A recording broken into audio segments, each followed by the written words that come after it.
Hello and welcome to Dragnet Live from OTRGold.com. I'm your host, Austin Bach. Thank you for being here.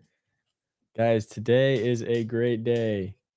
Um, not least not least of which, no, today's a great day, not only because of the very generous super chat we just received from Nell. Thank you very much, Nell. I appreciate that.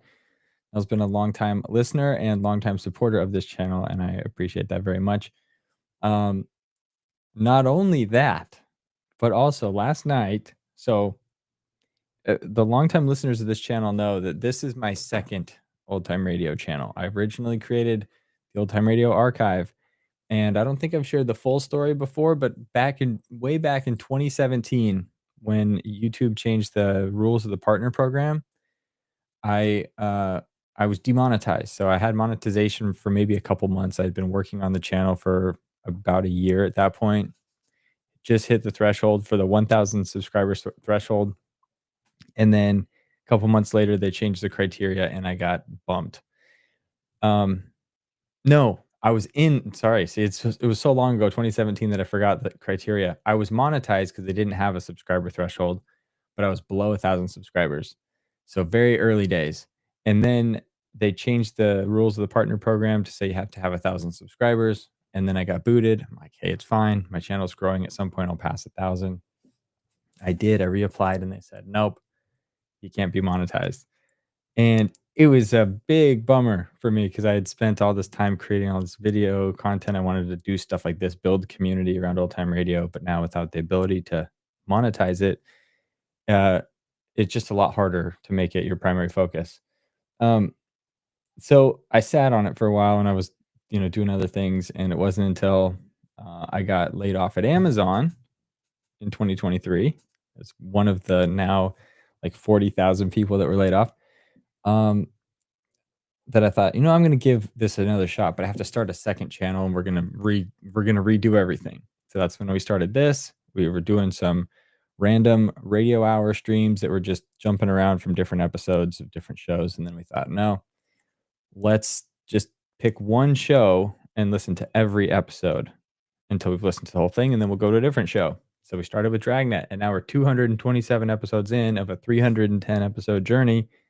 And here we are. We're almost to 10,000 subscribers on the second channel, and things are looking up. I found a great community of friends, all of you here in chat already. Shout out to Dirt Hermit, Chris, uh, Film Noir Buff, Tune the News, Alfredo, trying to make sure, Nell, of course, Sam, 7V and AZ, Roger. We got somebody new here, I think, or at least I don't recognize your username. If you've been here before, uh, tell me. Um, but so so I found a new community of friends, fellow fans of old time radio. It's been a great journey. We're almost at 10,000. But then this channel, Old Time OTR Gold, got invited to a like a YouTube um workshop, and it was run by some YouTube employees. And up until this point, I hadn't had contact with a specific YouTube employee or anybody at YouTube. It was just kind of sending emails into the void and nothing was happening. Um, so through this workshop, I met this person, and I send her an email and I tell her my story about how I have two old time radio channels. One is not monetized and it's much bigger. My original channel now, like since 2017, I haven't really touched it. It's grown from about 1,000 subscribers. Now it's 60,000 subscribers, and those videos still keep getting a lot because I decided I'm not going to pull that content down. I'm just going to leave it out there for people to enjoy, and people are enjoying it. But anyway, I told her I restarted this other thing. I'm almost at 10,000. That's going great, but I look at this other bigger channel, 6 times as big, and I don't understand why one is monetized and one isn't. She says, "Well, I've submitted an appeal internally for you, and we'll know in a couple days the outcome of that." Well, I got that email yesterday afternoon that the appeal had been submitted. By 10 p.m. yesterday, I got the automated alert that I'm back in the YouTube partner program on my original channel. So I'm totally stoked. But now I'm thinking about what's the future of this one. So and this is a super long tangent for those that, if this is your first live stream and you're just joining, I don't normally blabber on for this long. We normally get right to the episode. But this is an important day for me, so I'll share the rest of the story and then we'll jump in. So I've been thinking about what we do now with two old time radio channels. And I'm thinking, since the other one's 6 times bigger, we're going to finish Dragnet on this episode. So all the videos are in one place. So we'll keep doing our Dragnet streams. That's subject to change. I'm kind of looking, there's no automated way to merge channels. So if I can figure out a seamless way to kind of combine these two things, my goal is to have one channel. I'll call it OTR Gold because that's the brand I've come up with. I love it. I love the artwork that we've created over the last year. So that's the brand that's going to persist. But I think I might make the bigger channel the OTR Gold channel, and this one will just kind of fade away. At least that's my thought right now. Tell me what your thoughts are. But yeah, I would love to not have to multi-stream to two things. I can see all comments in one channel. We can all jump on those live streams. Right now, I'm broadcasting to both places, but the only way you can comment is through the OTR Gold one, because I was trying to push people to the monetized channel, the one where we can do memberships, we can do other things that make this kind of a sustainable thing. So anyway, I'm rambling because it's all new, but I was over the moon yesterday, like 10 o'clock when I saw that email. So I wanted to share the good news with you all. Again, I appreciate all the support, and it's cool what we've done anyway. Like on this channel, we've grown it to almost 10,000 subscribers.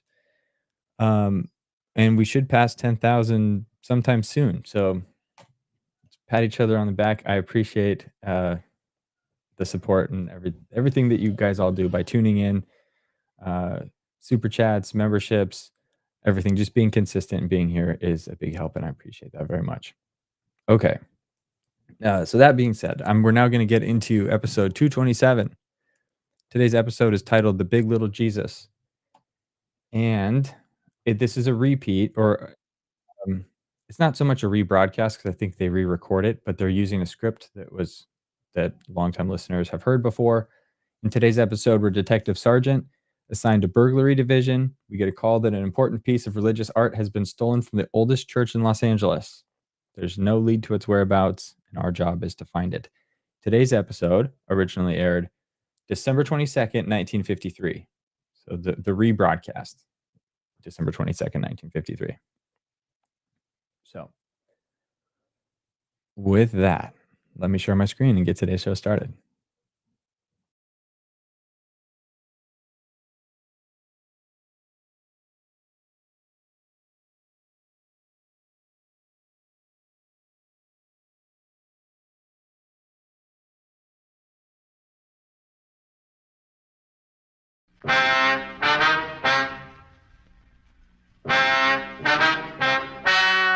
Ladies and gentlemen, the story you are about to hear is true. Dragnet is brought to you by Chesterfield, made by Liggett & Myers, first major tobacco company to give you a complete line of quality cigarettes.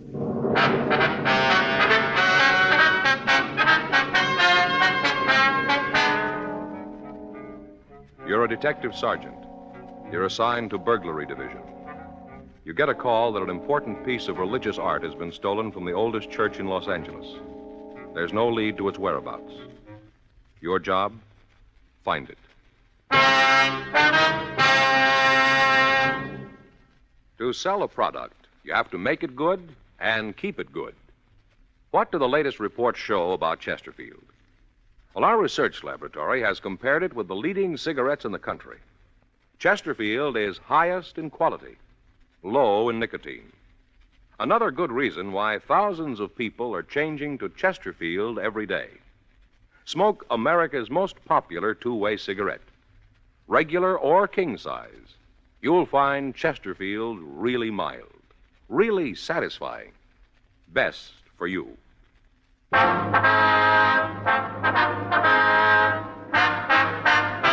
Dragnet, the documented drama of an actual crime. For the next 30 minutes, in cooperation with the Los Angeles Police Department, you will travel step by step on the side of the law through an actual case from official police files. From beginning to end, from crime to punishment, Dragnet is the story of your police force in action. It was Wednesday, December 24th. It was cold in Los Angeles. We were working the day watch out of burglary division. My partner's Frank Smith. The boss is Captain Bernard. My name's Friday. I'd gone across the street to buy stamps for some Christmas cards I was sending out. It was 9:15 a.m. when I got back to room 45. Burglary. I sat down at a table in the squad room and I started to address the cards when Frank walked in carrying a stack of Christmas boxes. Hi, Joe. Hi. Christmas cards, huh? A little late, aren't you? Well, I was going to send them out Monday, but we had that stakeout. You ought to get married, Joe. Yeah? It's the only system. Faye does all that stuff for me. Laundry, mails cards. Only system. Might help. You got a big stack there. Ought to cut down the list. Look at this here. Upholstery shop. Yeah. They send me a card every year. I never get anything upholstered. Faye and I ought to go over our list. Cut off a few names. I brought in your present. Want to open it now? No, I'll wait. I always open a couple a day before. Why? Well, put you in the spirit ahead of time. I opened Phil's this morning. Who's he? Faye's brother in Denver. Gave me a magazine, one of those funny ones. What do you mean, a comic book? No, one of those funny ones, you know. No, I don't, Frank. Well, some of the pages have holes in them. You look through and there's a picture on the next page. Oh, yeah, I've seen those on the newsstand. They have cloth pasted in. Cloth? In the ads. If you want to buy a suit, they have a sample right there. You mean you can feel it? Reach right out and feel it. There was one for $200. A suit? Sure. Cloth comes from Scotland. What's it made out of? Solid gold? No, they got a special kind of goat over there. It's real smooth. Not a goat, Frank. A sheep. Well, it's a special kind of sheep, then, because a suit costs $200. You gonna get one? I told Faye. She said, wear the sample. Anything doing? Fanning and Pryor were in on that market holdup. They come up with anything? Pound of air, nothing else. I hope it stays quiet. I got more shopping to do. I finished. What'd you get Ann? Stationery set, some paper and envelopes, leather binding. Joe, you'll never learn. Well, what's the matter? No woman wants a stationery set. Get her something personal. Well, it's got her initials on it. No. You want something more sentimental, romantic. What'd you get Faye? It's different in her case. What'd you get Faye? Sewing machine. That's romantic. Well, it isn't a way. Why didn't you buy her a catcher's mitt? Burglary Friday. Yes, that's right. You have the right department. All right, Father, we'll be right down. No, you can tell us about it there. Goodbye. The old mission church, they've had a theft. Collection money? Statue of the child Jesus. Frank and I checked out of the office and rode over to the church at the corner of Sunset Boulevard and Main. The Old Mission Plaza Church, founded 1781, the year Los Angeles became a pueblo. The outside was typical early Spanish design, complete with mission arches. It was made of adobe and painted white. They called it the Queen of the Angels. The Padres from down in Mexico built it. The devout Mexicans in town still attended services there. 10:05 a.m. Frank and I crossed through the courtyard. It used to be the old stable, but the Spanish priest changed all that when it became a mission. Stonemasons paved the stable floor and made it a courtyard. They planted grapevines, trees, and flowers. A young priest crossed the courtyard to meet us. He'd been sitting on a stone bench reading his morning prayers, as priests had done here for 172 years. We asked for Father Xavier Rojas, who communicated with us. We were told he was inside. We entered a side door. The church seemed to glow with the hundreds of votive candles flickering on both sides of the altar and at the shrines throughout the church. It was empty except for a few people praying.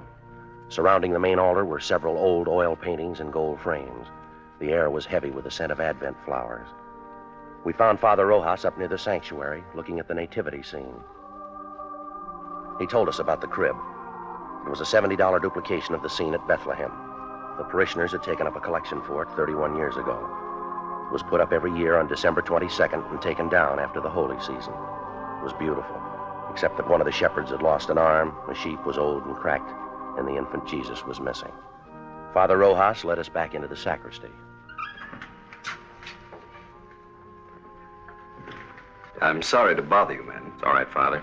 Especially now, the holiday season. We cash our checks, Father. You want to tell us what happened? Or what you think happened? I discovered the statue was missing right after the 6 o'clock mass. You say the 6? Yes. I started over to the rectory and stopped by the crib. Was the statue there before Mass? I don't know, but it was there last night. How late is the church open? All night. You leave it wide open so any thief can walk in? Particularly thieves, Sergeant. You say it was there last night, Father? How late? 10 or 11 o'clock, we had confessions. No one saw it after that? One of the altar boys, he says it may have been there. He thinks it was. Did he see it? He's not sure. What's his name? Pardon me.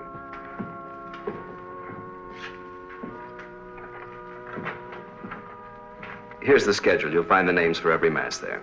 Was there a big crowd at the 6 o'clock Mass, Father? Not too many. 7's the big one. People on their way to work.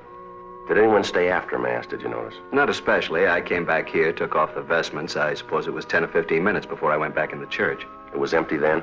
No, people were coming in for the 7 o'clock. Are these the altar boys, James Cornine and Joseph Heffernan? That's right. Joe's the one who mentioned it might have been there. Did you check with the other priests, Father? Before I called you. None of them knows anything about it. Just for a check on the pawn shops, how much is the statue worth? In money? Well, that's the point in pawn shops, Father. Only a few dollars. We could get a new one, but it wouldn't be the same. We've had children in the parish. They've grown up and married. It's the only Jesus they know. We understand. And we've had children who died. It was the only Jesus they knew. So many of the people who come here are simple people. They wouldn't understand, Sergeant. It would be like changing the evening star. We'll do our best, Father. That's why it would mean so much to have it back for the first Mass on Christmas. It's not very long, Father. Less than 24 hours. If anything turns up here, you know where to get in touch with us. Yes. It's sad, isn't it? How's that? In so short a time, men learn to steal. Yes, but consider us, Father. Us? If some of them didn't, you and I'd be out of work. 10:50 a.m. We notified pawn shop detail. Frank and I checked out the 2 altar boys. The first one, James Cornine, said he knew nothing about the missing statue. The second one, Joseph Heffernan, was not at home. His father said he had a part-time job, but he'd have him get in touch with us right after lunch. By 11:30 a.m., we'd run out of book procedure. We had a man to find. Our only clue, he'd been to church. 11:33 a.m. We checked the phone books for the names of religious stores in the area. 2 of them were closed. We tried the third. When we got there, the only person in the store was an elderly man sitting by a table. In front of him was a large, beautifully carved chess set.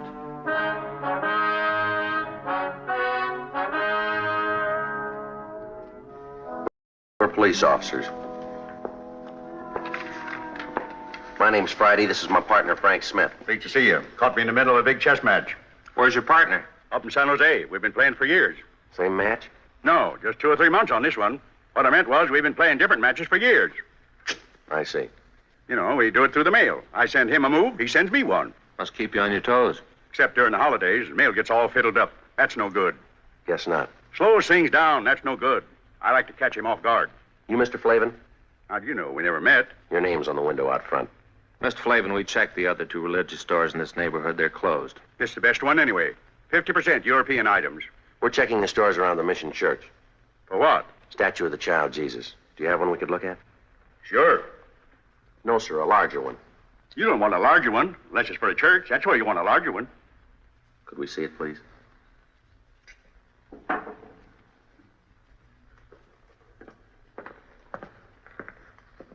It's not my due to butt in. But unless you live in a big place, this'll make your living room all the kilter. Yes, sir. Do most of the people who go to the Mission Church trade here? Good many of them, especially the kids. Why kids? More religious. Check on yourself. See if kids aren't more religious than you. Might be so. That's what's wrong with the world. Oh, I don't mean you're wrong with it. Everybody. Yes, sir. Wonder if we could stick to the point, Mr. Flavin. Sure. A lot of people from the Mission Church come in here. Do people ever come in and sell back a religious article? Like a prayer book or rosaries? Yes, sir. Second hand, you mean? Yes, sir. Not since I ever been around. It's silly. Why? People don't have religious articles so they can get rid of them. They have them so they can have them. But if a man had a statue and wanted to sell it, he'd come to a place like this. Sure, but he wouldn't want to sell it. You would if it was stolen. No, sir. If a man was to steal a statue, he'd be crazy or something like that. The only place he'd want to go is where crazy people are. You may be right, Mr. Flavin. I don't know what you fellas are looking for, but if it's somebody who stole a statue, he's crazy and you won't find him. You won't find him as long as you live, or in a million years. That should cover it. We checked religious stores out as far as Van Ness. We asked the same questions. The owners gave us the same answers, but none of them were as encouraging as Mr. Flavin. Frank and I had lunch and reported back to the office. It was 1:30 p.m. when we started into the squad room. The captain was just coming out. I just checked for you in the lunchroom. And we've been down on that theft at the mission. May get some action on the Patterson case. They locate him? I think he's on the bus from Sacramento. Well, that means the Bakersfield police. We'll wait and see.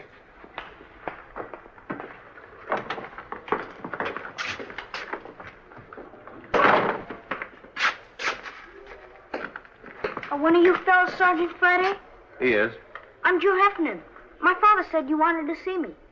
Sit down, son. You didn't have to come in. A phone call would have worked. My father said to get on over. He says that any kid that uses phones is lazy.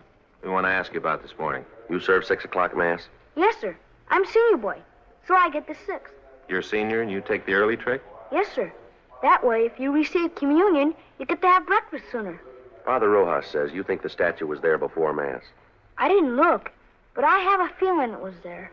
A feeling? You know, how you have a feeling about something, but you're not sure. Did you stay around long after Mass? I put out the candles and hung up my surplice. How long would that take? About 5 minutes, maybe. Did any of the people at Mass stay on?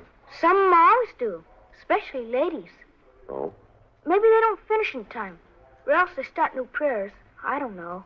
So when you left, there were still some women there. No, sir. That was at first. After I went back to the sacristy, there was only this one man. What man? He comes at 6 o'clock all the time. Do you know his name? No, sir.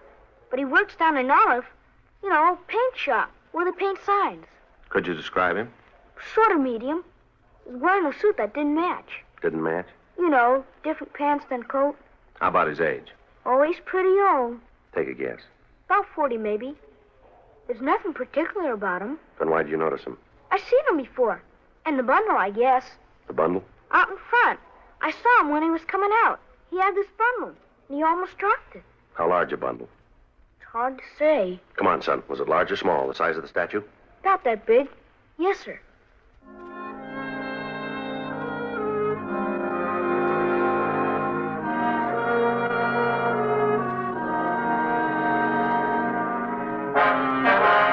We located the sign shop. The suspect didn't work there anymore, but we discovered his name was Claude Stroop. We found out where he lived.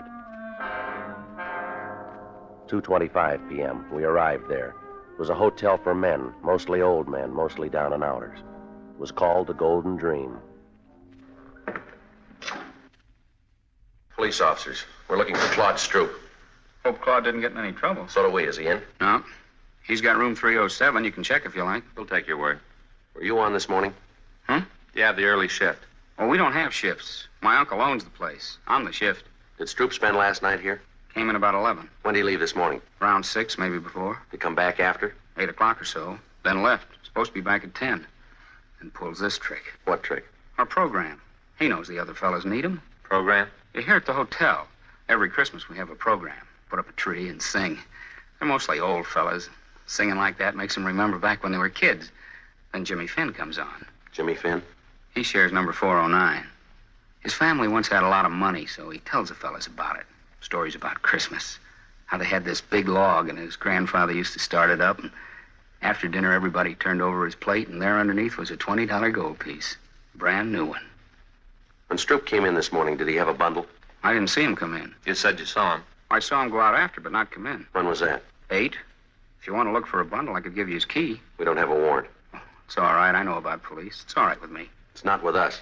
I didn't mean that. I just meant it was all right with me. Good King Wenceslas looked down on the feast of Stephen. When They were 3 old men. We couldn't tell how much better they would have been with Stroop singing the 4th part, but somehow you didn't care. This was Christmas at the Golden Dream, and it sounded fine. that night, though the frost was cruel, when the poor man came in sight, gathering winter fuel. This is the last rehearsal. They got most of the songs down pat. Sounds pretty good. Yeah, that's why it's a shame Claude isn't here. He's tenor, and they need him to make it sound just right. Does Stroop have a job? No, sir. He used to have jobs. Not much lately, though. Did he say where he was going? No, he should have. The fellas need him. When he comes in, will you call us? Sure, and not say anything to him. That's right. I hope it's nothing serious for Claude. Fella's troubles ought to be over. Troubles? Way back. It wouldn't count now. Tell us anyway. I don't know much about it. As much as you know. Now, come on. It was something back where he used to live. He robbed somebody or something. What else? That's all. It was a long time ago, way far back. But he forgot it all, the robbing and everything. No, not quite. He remembered it this morning. God rest ye merry gentlemen, let nothing you dismay, for Jesus Christ our Savior was born upon this day to save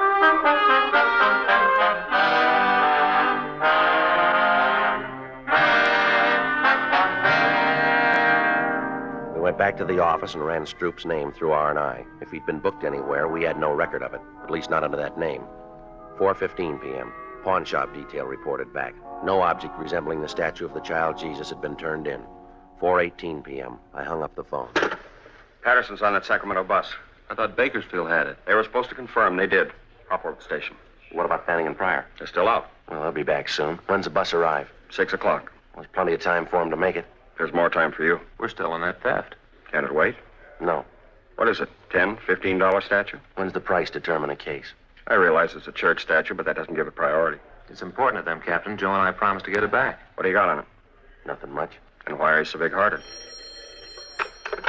Burglary Friday. When? No. Don't say anything. No. Right. It's Claude Stroop. He just walked into the hotel.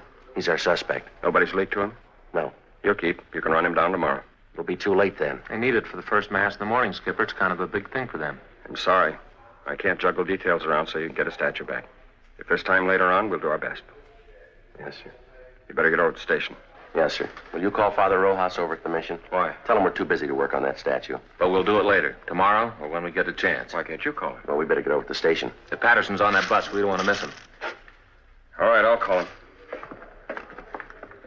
Friday. Yeah. I can send Fanning and Pryor over. You might as well stay on that other thing. Whatever you say, Captain.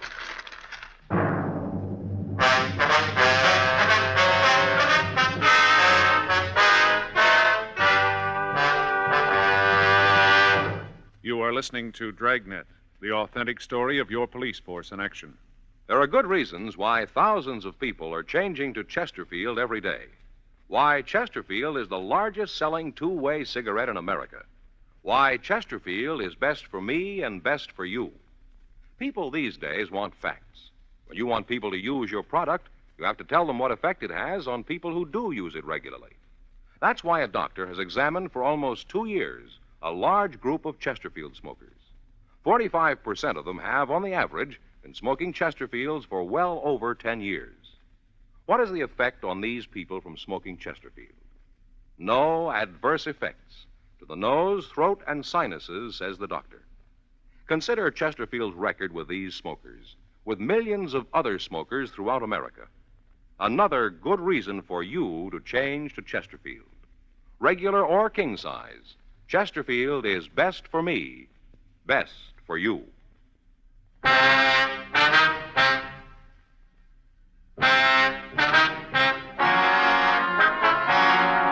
4:43 p.m. We arrived at the Golden Dream Hotel. The desk clerk was right. Claude Stroop looked like a man who'd had his troubles at bargain rates. Your name, Claude Stroop? Yes, sir. Police officers. We'd like to talk to you.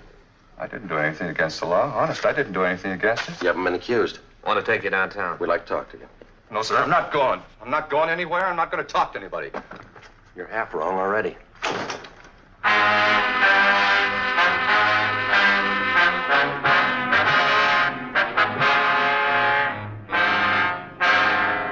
"5:15 p.m. We returned Stroop for interrogation. He kept his word. He refused to talk. 6:05 p.m. Frank called Fay, told her he'd be a little late. Stroop didn't move for a whole hour. He sat and stared, but he didn't talk. 6:40 p.m. We got a final report from pawn shop detail. The shops were closed. There was no statue. Stroop still hadn't talked. Don't you ever want to go home, Stroop? If I was to talk, you wouldn't let me go. Depends on what you'd say. I'd say it wrong, and I wouldn't get home. You won't this way either. I'd like to go. You can bet on that. This is the 7th year we had the program, and I never missed a one. Not a single one. Why don't you tell us what happened, Stroop? How would I know you'd let me go? You wouldn't. I might as well anyway. All right, what happened from Mass on? Well, there was Mass. I came out and started down toward the hotel. Back up. I left my stuff at the hotel, and then I picked up George's car. I didn't steal it.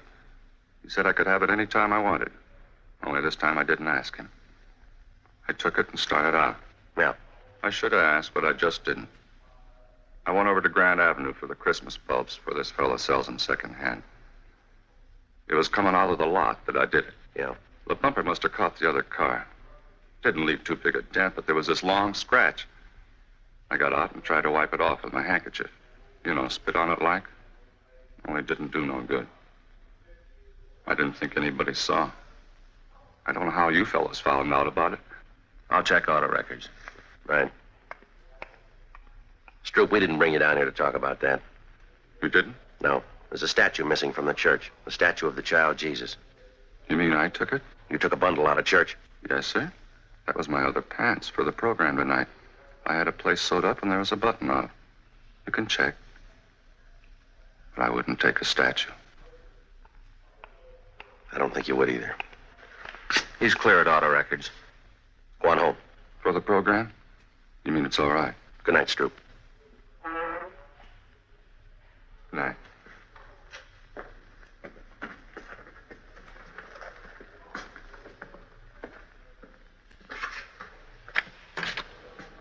Merry Christmas.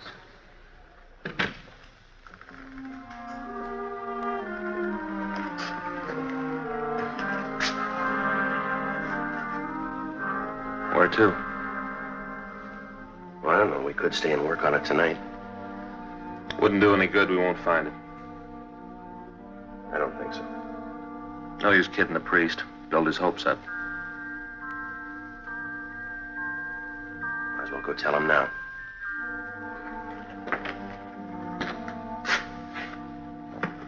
Merry Christmas.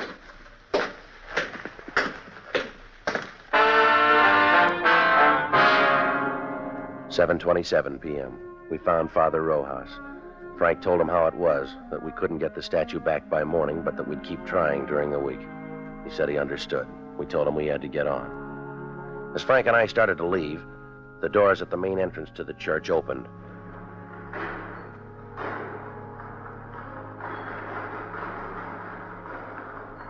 It was a good 200 feet away. It was hard to be sure, but it looked like a small boy drawing a bright red wagon behind him. When he got closer, you could see he was no bigger than a pint of milk. He was a luminous-eyed little Mexican boy with a face as young as yesterday.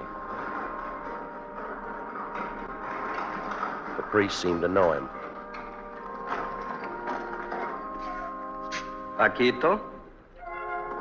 In the back of the wagon was the missing statue of the child Jesus. He picked it up gently and walked up to the priest. Padre Rojas? He just stood there, looking up at Father Rojas. It's Paco Mendoza, the boy from the parish. Ask him where he found it. ¿Dónde lo encontraste? No lo encontré, lo cogí esta mañana. He didn't find it, he took it. Why? ¿Por qué? Todos los años Paquito rezó por un camioncito rojo. Este año Paquito rezó al niño Jesús. Yo prometí al niño Jesús el primer viaje en mi camioncito. He says all through the years he's prayed for a red wagon. This year he prayed to the child Jesus. He promised that if he got the wagon, the child Jesus would have the first ride in it. ¿Vendrá el diablo para llevar a Paquito? He wants to know if the devil will come and take him to hell. That's your department, Father. No el diablo. Jesús ama a Paquito mucho. We crossed over to the sanctuary. With the help of Father Rojas, the young boy replaced the infant Jesus in its rightful place, the crib in the nativity scene. Frank and I could have been wrong, but the small plaster statue seemed to approve. Mary, Joseph, the wise men, Gaspar, Melchior, Balthazar, the old shepherd, the young shepherd, the peasant, they all seemed to approve.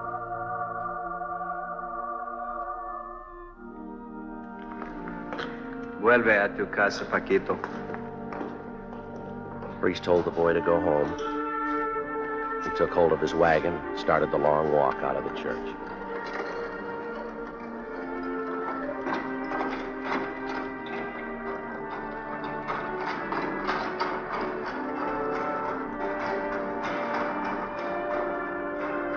There wasn't much we could say. There wasn't much to say. We just stood there and watched him go. Halfway up, he turned to look back, and he went on out.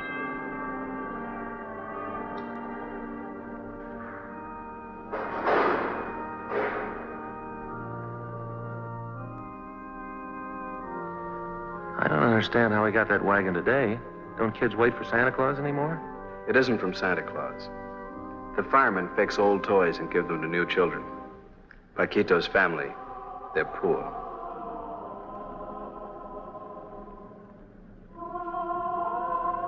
Are they, Father?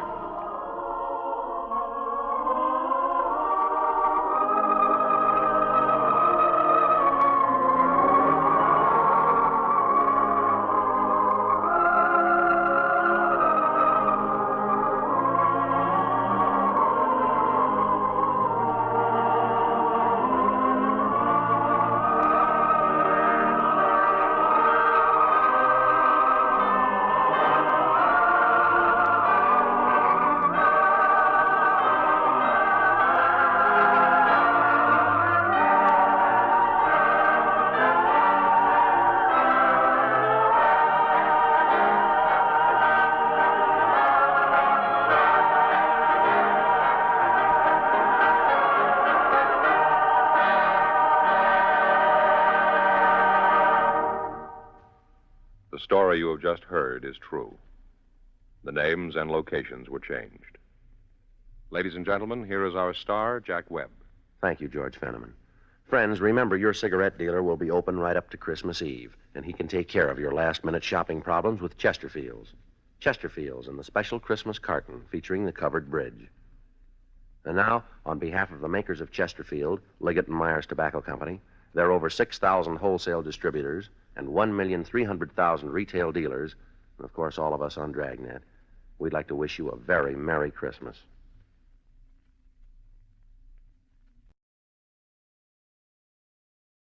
This guy Joe, he started with nothing.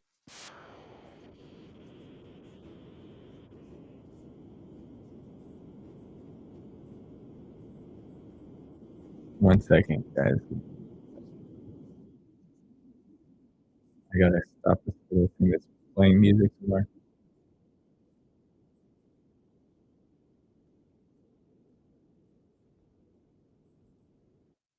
Okay.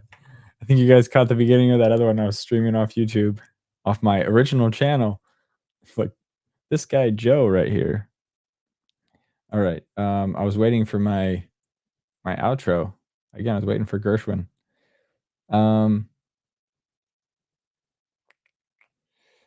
Okay.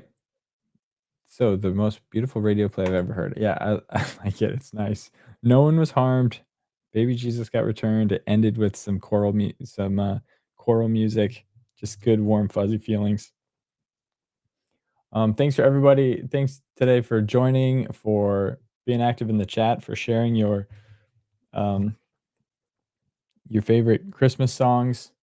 I love the whole range of Christmas songs, from hymns all the way to like just the pop Christmas music that's more celebrating like the season than Christ. It's all great. I love it. A few things that I recommended, and if you weren't following chat, I'll just call them out here again. So for those that like Christmas music, there's Josh Groban has some great ones, but two of his best covers of Christmas hymns, his Drummer Boy is pretty good. I like that one. And It Came Upon a Midnight Clear. I like that one because it's very piano heavy. And I play the piano. I took piano lessons as a kid. I'm not like a uber talented pianist, but I like to sit down and play for my own enjoyment. And so I'm drawn to songs that have good piano parts. So It Came Upon a Midnight Clear and Drummer Boy by Josh Groban. Then Nell said her favorite Christmas song was, or one of them was, The Holly and the Ivy, which is a beautiful hymn. There's a awesome cover by Annie Lennox that is great. She has such a strong voice, and she does it so well. So check that one out. The Holly and the Ivy by Annie Lennox. And then one thing that I didn't share. So the classic the classic Christmas song by Mariah Carey, All I Want for Christmas Is You. It's played everywhere. I still like it. She does a great job. It's very up tempo and awesome. But if you want something with that same song with a little different feel, Michael Bublé does a great cover of that one. It's very piano driven, so check that one out as well, if you like it. And then I'm open for suggestions. This isn't a one-way street. If you have a favorite, leave it in the comments of this video, leave it in the community chat. Check it out. And yeah, great. Addie, I'm with you, Austin. I like all types of holiday music. It's great. It's an awesome time of the year.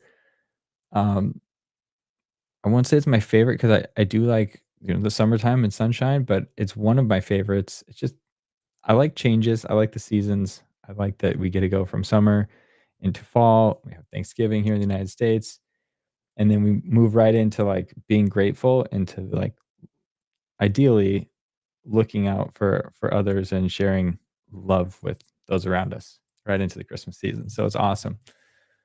Um, cool.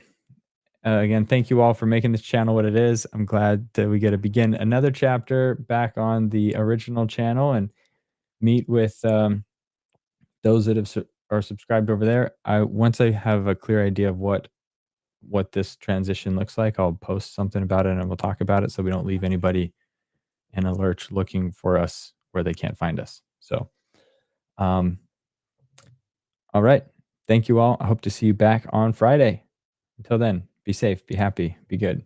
Ciao.